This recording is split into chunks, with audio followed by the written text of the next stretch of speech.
হতাশা মাদক দিয়ে দূর হয় না। হতাশা দূর হবে, বলে দিব, 3টা জিনিস, মাত্র 3টা। কয়টা ভাই? 1, 5 ওয়াক্ত নামাজ। এক কি? নামাজে আপনি অজু করে সেজদা দেন, ইনশাল্লাহ আপনার মনে প্রশান্তি না আসলে আমাকে এসে বলেন যে আসে না। চোখের পানি, মনের আবেগ যা আছে আপনার ভিতরে, কষ্ট, দুঃখ, যন্ত্রণা, সব আল্লাহকে ঢেলে দিবেন ইনশাল্লাহ। নিজের আবেগ ধরে রাখবেন এখানে, আপনি আল্লাহর জন্য ঢেলে দিবেন। মানুষকে আবেগ দেখা কি লাভ? মানুষ আপনার চোখের পানির মর্ম বুঝবে?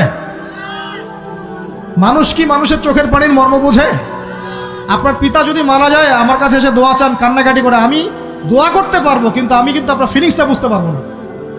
আপনার অনুভূতি কে বুঝতে পারবেন? আল্লাহ পাক আপনার ঘাড়ের রগের চেয়েও কাছে আছেন। সুবহান সুবহান, আল্লাহ পাক ঘাড়ের রগের চেয়ে কাছে আছে। গতকালকে বাংলাদেশের একজন বরেণ্য আলেমের সাথে একটা কনফারেন্সে ছিলাম। উনি বলছিলেন যে এক ব্যক্তি, এটা শোনেন, এক ব্যক্তি খুব তার শখ যে তিনি সাহাবীদের মতো নামাজ পড়া শিখবেন। কথা বুঝতে পারছেন? সাহাবীদের মতো নামাজ শিখবেন। তো একজন বরেণ্য আলেমের কাছে এসেছেন, এসে বলছেন যে আমাকে সাহাবীদের মতো নামাজ শিখিয়ে দেন। তখন সেই আলেম আরেকজন আলেমের সন্ধান দিয়েছেন, যা তুমি তার কাছে যাও, তিনি শেখাবেন।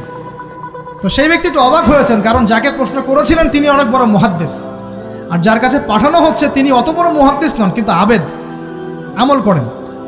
তাকে গিয়ে বলছেন উনি আমাকে পাঠিয়েছেন সাহাবীওয়ালা নামাজ শিখিয়ে দেন। তখন তিনি বলছেন ঠিক আছে, সুন্দর করে অজু করে আসো, সুন্দর করে অজু করে আসো। অজু করার সময় খালি খেয়াল রাখবা যে আমি অজু করছি শুধু আল্লাহর সন্তুষ্টির জন্য। কি খেয়াল রাখবেন?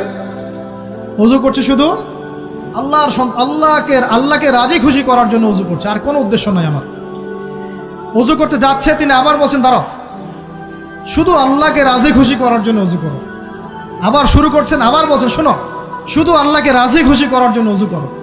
এভাবে বলতেই আছেন। নামাজে দাঁড়িয়েছেন, দাঁড়ানোর আগে বলছেন শোনো, শুধু আল্লাহকে রাজি খুশি করার জন্য নামাজ পড়ো। বলতেই আছেন। এক পর্যায়ে সে ব্যক্তি নামাজ শুরু করলো। নামাজে মনোযোগ এদিক ওদিকে যায়, আর তার মাথায় এটা আসে, এই শুধু আল্লাহকে রাজি খুশি করার জন্য আমাকে নামাজ পড়তে হবে, শুধু আল্লাহকে রাজি খুশি করার জন্য নামাজ পড়তে হবে। এই চিন্তা তার মনের মধ্যে ঘুরপাক খাচ্ছে। এভাবে নামাজটা সে শেষ করেছে। শেষ করে চিন্তা করছে যে নামাজ তো পুরোপুরি মনোযোগ দিতে পারলাম না। বারবার মাথার মধ্যে এরকম চিন্তা আসছে, আল্লাহ আমাকে তো মাফ করে দাও, নামাজটা আমার মনে হলো না ঠিক মতো। তখন সে ফিরে এসে তার সে ওস্তাদকে বলছেন আমার তো নামাজ এরকম করে পড়লাম, কিন্তু শেষমেশ মনে হলো যে নামাজটা হয়তো কবুল হয় নাই। আল্লাহর কাছে খুব মাফ চাইলাম, আল্লাহ আমাকে মাফ করে দাও, নামাজটা মনে হলো না। তখন সেই যে প্রথম ব্যক্তি যিনি পাঠিয়েছেন তিনি বলছেন এটাই হলো সাহাবীওয়ালা নামাজ। তারা আল্লাহকে রাজি খুশি করার জন্য নামাজ পড়তেন, নামাজ শেষ করে আল্লাহর কাছে ইস্তেগফার করতেন, আল্লাহ কিছুই হলো না, কিছুই হলো না। আমার কথা কি বুঝতে পারছেন? অতএব আল্লাহকে রাজি খুশি করার জন্যে আপনি আপনার আবেগ, আপনার ইবাদত সব ঢেলে দিবেন, অন্য কারো কাছে কিছু পাওয়ার আশা করবেন। আমাকে আল্লাহ পাঠিয়েছেন দুনিয়াতে নামাজ পড়তে, রোজা রাখতে, দিনের প্রচার করতে, দিনের জ্ঞান অর্জন করতে, এই তো। তা আমি একজন মেয়ের জন্য জীবন নষ্ট করে দিব কেন? আমি তাহলে আল্লাহর কাছে কি মুখ দেখাবো, আর নবীর কাছে কি মুখ দেখাবো? ওখানে গিয়ে বলবো আল্লাহ আমি আমার অমুক প্রেমিকার জন্য আশেক হয়ে একদম জীবন দিয়ে দিয়েছি, আত্মহত্যা করেছি। গেছে ভাই, যাইতে দেন। যে ব্যক্তি আপনার অবস্থানকে মূল্যায়ন করে নাই সে আপনার যোগ্য ছিল না। এখন আপনি কি করবেন? নিজের অবস্থান উন্নত করেন, আপনার পিছনে লাইন ধরে ঘুরবে ইনশাআল্লাহ। এটাই বাস্তবতা। দুনিয়া খুব খারাপ জিনিস। মানুষের অবস্থানকে মূল্যায়ন করে, মানুষের অবস্থানকেই মূল্যায়ন করে, কিন্তু আল্লাহ রাব্বুল আলামিন আপনাকে সর্বাবস্থায় ভালোবাসেন। আলহামদুলিল্লাহ। এই যে আমরা এখন অনেক পাপ করছি না, আল্লাহ কি আমাদেরকে আযাব দিয়ে ধ্বংস করে দিয়েছেন? আল্লাহ পাক এখনো আমাদেরকে ভালোবাসেন, রহম করেন, আল্লাহ পাক অপেক্ষা করছেন কখন তওবা করবে, আমি তওবা কবুল করব। এই কখন আমার বান্দা খালি একবার বলে আস্তাগফিরুল্লাহ, আল্লাহ পাক সাথে সাথে মাফ করে দিবেন। আর সেই আল্লাহকে ভুলে আপনি কার পিছনে ছুটছেন? আমরা কিন্তু নিয়াত করতে পারি ভাই যে আমরা যারা ওয়াজ শুনলাম জীবনে কোনোদিন সিগারেটে হাত দিব না ইনশাআল্লাহ। রাজি আছি ভাই? অন্য বড় বড় জিনিস তো বহুত দূরের কথা। আচ্ছা, অনেকে রাজি হয় নাই কেন? আপনারা কি অলরেডি আসক্ত? আমি অনেক ভাইকে দেখেছি মাশাআল্লাহ ইফতার খুলেই একদম বেনসন টানা শুরু করে। হ্যাঁ, এটা যে হারাম আপনাদের কেউ ওয়াজ করে শোনায় নাই? এটাকে কি মনে করেন আপনারা, হারাম না হালাল? কেউ বলেছে মাকরু, নাকি মাকরু ফতোয়া দিয়েছে? মাকরুহ শব্দের অর্থ জানেন আপনি? মাকরুহ শব্দের অর্থ কি শোনেন। সূরা বনী ইসরাঈল খুলবেন। কোন সূরা? সূরা বনী ইসরাঈল আল্লাহ পাক বলছেন, আমি বনু ইসরাঈলকে এই কাজগুলো করতে নিষেধ করেছেন। কোন কোন কাজ? জেনা করো না, জেনার ধার কাছে যেও না, এতিমের মাল আত্মসাৎ করো না, শিরিক করো না ইত্যাদি। যারা আলেম আছেন তারা আমার কথা বুঝবেন। এই কাজগুলোর পরে আল্লাহ পাক বলছেন যে এই প্রত্যেকটা কাজ আল্লাহর কাছে মাকরুহ, অপছন্দের। কিসের? অপছন্দ। আর এটাকে আপনি সহজ মনে করছেন? নিয়াত করি আল্লাহ পাকের সন্তুষ্টির জন্য আমরা কোনোদিনও মাদকের সাথে সম্পৃক্ত হব না ইনশাআল্লাহ। আর বিশ্বাস করেন, শুধুমাত্র মাদকদ্রব্য নিয়ন্ত্রণ অধিদপ্তর এই আইন কানুন এগুলো দিয়ে, জরিমানা দিয়ে মানুষকে মাদক ছাড়ানো যাচ্ছে না, যাবে না। কেন যাবে না এটা আপনারা খুব ভালো করেই জানেন, আমি বলতে চাচ্ছি না। অনেক সময় মাদক বিরোধী কনসার্ট করে মানুষ, মাদক বিরোধী কনসার্টে ওঠার আগে এক বোতল ডাইল খেয়ে আসে আগে। এগুলো কি বাস্তব কথা বলছি না অবাস্তব কথা বলছি? আমাদের যুবক ভাইরা কোশ্চিনকালেও মাদকের ধার কাছে যাবেন না ইনশাআল্লাহ। একটা হাদিস খালি মনে রাখেন, এই হাদিসটা মনে রাখেন। নবী সাল্লাল্লাহু আলাইহি ওয়াসাল্লাম বলেছেন, কেউ যদি মাদকদ্রব্য সেবন করে তার 40 দিনের নামাজ কবুল হবে না। সিগারেট একটা খেয়েছি, 40 দিন নামাজ নাই। এরপর যদি সে তওবা করে আল্লাহ মাফ করে দিবেন। আবার যদি মাদক খায় আবার 40 দিন কবুল হবে না। যদি আবার তওবা করে আল্লাহ মাফ করে দিবেন। আবারও যদি খায় আবারও 40 দিন কবুল হবে না। আবারও তওবা করলে আল্লাহ আবার মাফ করে দিবেন। চতুর্থবার সে যদি মাদক খায়, আল্লাহ রসুল সাল্লাল্লাহু আলাইহি ওয়াসাল্লাম বলছেন, আল্লাহ পাক কিয়ামতের মাঠে তাকে তিনাতুল খাবাল পান করাবেন। কি পান করাবেন? তিনাতুল খাবাল। সাহাবীরা বললেন, ইয়া রাসূলুল্লাহ, এটা কি? তিনাতুল খাবাল কি? নবী সাল্লাল্লাহু আলাইহি ওয়াসাল্লাম বলছেন, এটা হচ্ছে জাহান্নামীদেরকে আযাব দেওয়ার পর তাদের রক্ত মাংসের যে পুঁজ বের হবে, এই যে ড্রিঙ্কস, জাহান্নামের হার্ড ড্রিঙ্কস, এই ড্রিঙ্কসের নাম হলো তিনাতুল খাবাল।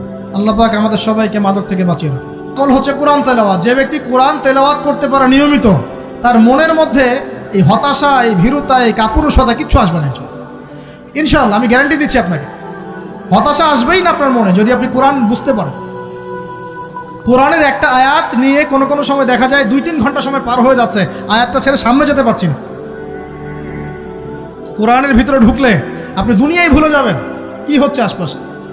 আমি এমন অনেক আলেমকে দেখেছি যে একটা বই, পাতলা একটা বই, আরবি বই নিয়ে পড়া শুরু করেছেন, যে ফজরের পরে জোহরের ওয়াক্ত হয়ে যাচ্ছে, বইটাই শেষ করতে পারেননি।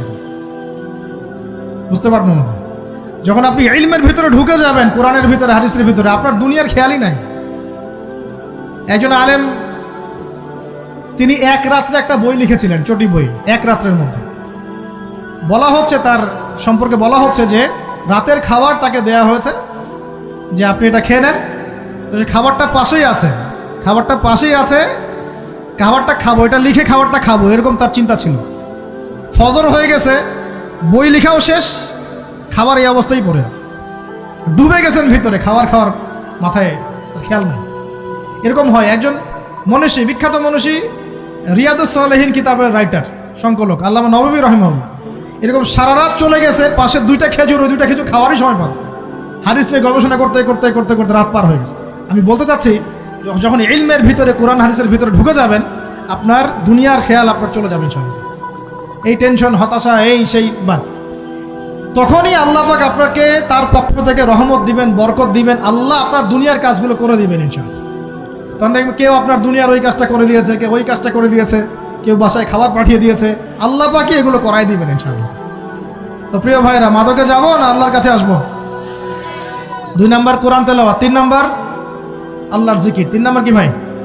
আল্লাহর জিকির। চলতে ফিরতে সব সময় মুখ চলতে থাকবে, মুখ না চললেও মনে মনে মন তাজা থাকবে, মনে মনে জিকির হতে থাকবে। মনে মনে জিকির করতে পারেন? মুখ নড়বে না, কিন্তু মনে মনে আপনার একটা জিকির হতে থাকবে, সুবহানাল্লাহ, আলহামদুলিল্লাহ, লা ইলাহা ইল্লাল্লাহ, আল্লাহু আকবার। পারা যাবে? পারে। মানুষের মন কখনো চুপ করে থাকে না, কিন্তু মানুষের মন অলওয়েজ কিছু না কিছু চিন্তা করতে থাকে না, যতক্ষণ না ঘুমায় মানুষ। তো প্রিয় ভাইরা, বেশি বেশি জিকির করবো, সুবহানাল্লাহ, আলহামদুলিল্লাহ, লা ইলাহা ইল্লাল্লাহ, আল্লাহু আকবার, লা হাওলা ওয়ালা কুওয়াতা ইল্লা বিল্লাহ, এগুলো চলতে থাকবে। আল্লাহ পাক তৌফিক দান করুন। আমরা আমাদের সমাজে যুবকদেরকে এরকম টিকটকে দেখছি, অনলাইনে আসক্ত দেখছি, জেনায় আসক্ত দেখছি, পর্নোগ্রাফিতে আসক্ত দেখছি। আমরা দেখছি আমাদের যুব সমাজকে মাদকে আসক্ত, কিশোর গ্যাংয়ে আসক্ত। এইগুলো কি আমাদের কাম্য ছিল ভাই? আমাদের কাম্য ছিল? এই অবস্থায় কি যুব সমাজ আল্লাহ পাকের দ্বীনের পতাকা হাতে নিয়ে আল্লাহর জমিনে দিন কায়েম করতে পারবে কিনা একটু আমাকে উত্তর দেন দেখি। এখন এই অবস্থায় পারবে? অতএব অবস্থার উন্নতি করতে হবে কিনা? উন্নতির জন্য রাজি আছি কিনা ইনশাআল্লাহ? আমরা চাই কি আল্লাহ পাকের দিনটা আল্লাহর জমিনে প্রতিষ্ঠা লাভ করুক, আল্লাহর দিন সবার ঘরে ঘরে পৌঁছে যাক, আল্লাহ পাকের দিনের যে সৌন্দর্য সবাই সেটাই, এই সৌরভটা সবাই পাক। আমরা চাই কিনা সমাজে শান্তি প্রতিষ্ঠা হোক, আবার সেই রাসূলের মতো যুগ চলে আসুক? আমরা চাই কিনা? অতএব আমাদের সবাইকে যৌবনের এই প্রলোভনগুলো থেকে বেরিয়ে এসে আল্লাহ পাকের ইবাদতে আত্মনিয়োগ করতে হবে। আল্লাহ পাক আমাদের সবাইকে তৌফিক দান করুন, বলি আমিন। আমাদের সবাইকে আল্লাহ রাব্বুল আলামিন কুরআন এবং হাদিসের গভীর জ্ঞান অর্জন করার তৌফিক দান করুন, বেশি থেকে বেশি ইবাদত করার তৌফিক দান করুন।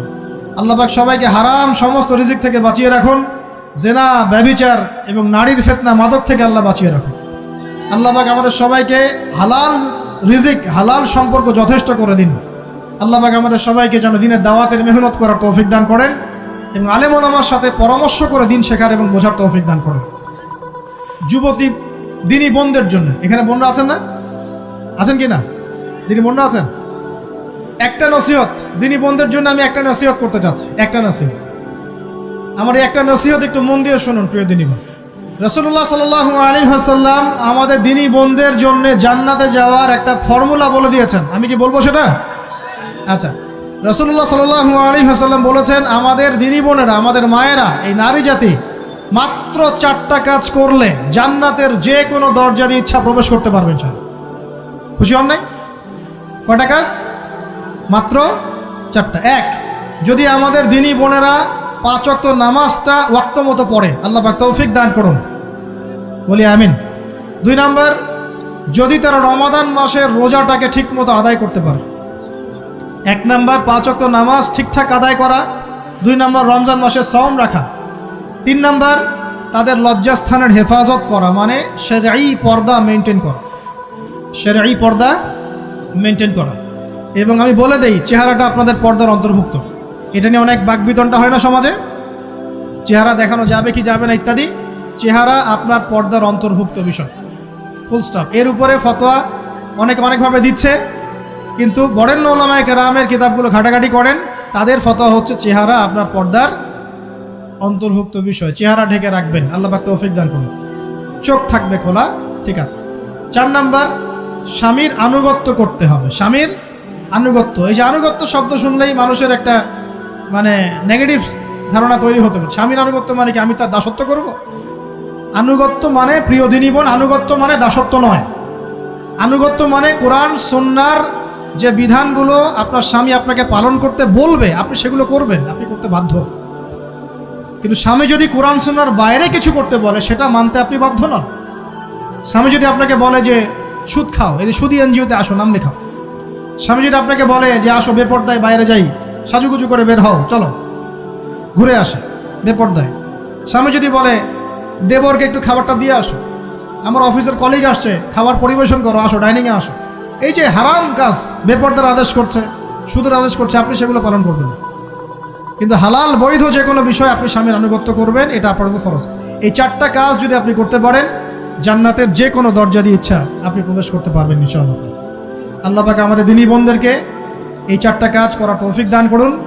আমাদের সবাইকে আল্লাহ পাক জান্নাতের জন্য কবুল করুন, বলি আমিন।